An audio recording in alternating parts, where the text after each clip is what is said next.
என்னடா கிச்சனை இப்போதான் க்ளீன் பண்ணோம் பொங்கலுக்கு, அதுக்குள்ளே இந்த நிலமையில இருக்குன்னு யாராவது யோசிச்சிங்கன்னா கமெண்ட்ஸில் சொல்லுங்கள். ஏன்னா நானும் அந்த நிலமையில தான் இருக்கேன். நேற்று தாங்க கிச்சனை ஃபுல்லாக க்ளீன் பண்ணி ஆர்கனைஸ் பண்ணேன். திரும்ப பசங்க ஸ்கூலுக்கு கிளம்பணுமே இந்த நிலமையில தான் இருக்குது கிச்சனு. இதை நினச்சி ரொம்பலாம் ஸ்ட்ரெஸ் ஆக்கிக்காதீங்க.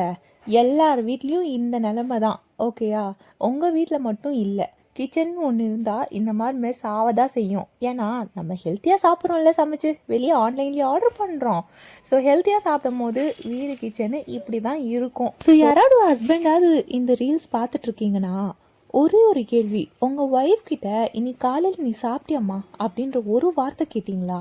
நீங்கள் என்ன தான் அர்ஜென்ட்டாக கிளம்புனாலும் இப்போ உங்களுக்கு ரீல்ஸ் பார்க்க டைம் இருக்குல்ல, அந்த டைமில் ஃபோன் பண்ணி இன்னைக்கு காலையில் டிஃபன் நல்லா இருந்தது, சூப்பராக இருந்ததுன்னு ஒரு வார்த்தை சொல்லி பாருங்களேன். அவங்களுக்கு அது ஏதோ சாதித்த மாதிரி ஒரு சந்தோஷம் இருக்கும்.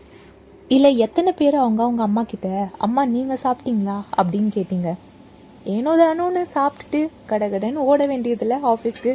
அவங்க சாப்பிட்டாங்களா, இல்லை டிஃபன் சூப்பராக இருந்தது அப்படின்னு ஒரு 5 நிமிஷம் கூட ஆகாது. அதை கேட்க கூட உங்களுக்கு நேரம் இல்லைல்ல. அது எதுக்கு லைஃப்பில் ஓடுன்னு ஓடுறீங்க? யாருக்காகுங்க? உங்கள் ஒய்ஃப்காக, உங்கள் ஃபேமிலிக்காக, அதுக்காக தானே ஓடுறீங்க. பட் அதே டைம் அவங்கள அப்ரிஷியேட் பண்ணாமல் இருக்கிற வாழ்க்கை என்னது இது? இது வந்து ஒரு பெரிய அப்ரிசியேஷன், ஒரு பெரிய டாஸ்க்லாம் இல்லை, ஒரு சின்னது தான். பட் எல்லாத்துக்குமே ஒரு அப்ரிசியேஷன் வேணும். ஸோ இப்போவே கால் பண்ணி உங்கள் அம்மாவோ உங்கள் ஒய்ஃப்கோ கால் பண்ணி நீ சாப்பிட்டியா, டிஃபன் நல்லா இருந்தது அப்படின்ற ஒரு சின்ன ஹேபிட்டை வந்து கொஞ்சம் டெய்லி லைஃப்பில் வளர்த்துக்கோங்க ப்ளீஸ். அப்புறம் குடும்ப தலைவிகளும் அம்மாங்களும் சொல்கிறேன், அடுத்தவங்க வந்து கேட்கணும், அது வரைக்கும் வெயிட் பண்ணணும். மற்றவங்கள பார்த்துக்கிட்டே நீங்கள் சாப்பிடாமல் இருக்காதீங்க. உங்கள் உடம்ப ஃபஸ்ட்டு நீங்கள் என் சேனலை நீங்கள் சப்ஸ்கிரைப் பண்ணாமல் பார்த்தீங்கன்னா முதல்ல போய் சப்ஸ்கிரைப் பண்ணுங்கள், பெல் ஐக்கானை கிளிக் பண்ணிக்கோங்க.